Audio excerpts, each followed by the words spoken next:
We must recognize that Soviet domination of these areas is temporary. We must never, in statement, creed, declaration, or any other manner, recognize Soviet domination of Eastern Europe as permanent. We must Nie wolno nam nigdy w żadnym oświadczeniu, traktacie czy akcie politycznym uznać sowieckiego panowania w Europie Wschodniej za stan ostateczny. Stand up and be counted in the fight against communism. You as a private citizen can hit communism where it hurts. Where? Communism's weak spot, Eastern Europe. In Eastern Europe, 80 million once free men and women still bravely resist communist domination. How? How can you help? By supporting Radio Free Europe. RFE is a working weapon. Radio Free Europe is one of the free world's major offensive weapons in the Cold War against communism and Soviet aggression.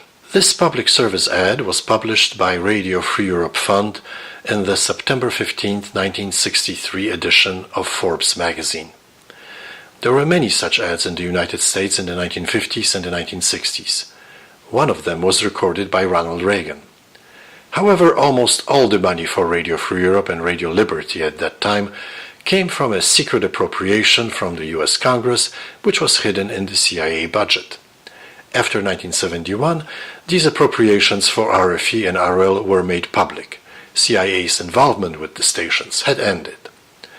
Initially, the US government wanted to have an element of deniability in foreign policy and diplomacy by keeping this US taxpayer funding for Cold War radios secret. Millions of people around the world have lost their lives under communism.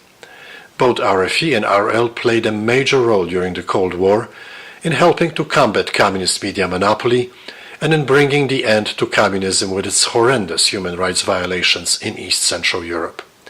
This is Ted Lipien for Cold War Radio Museum. Visit us at coldwarradiomuseum.com.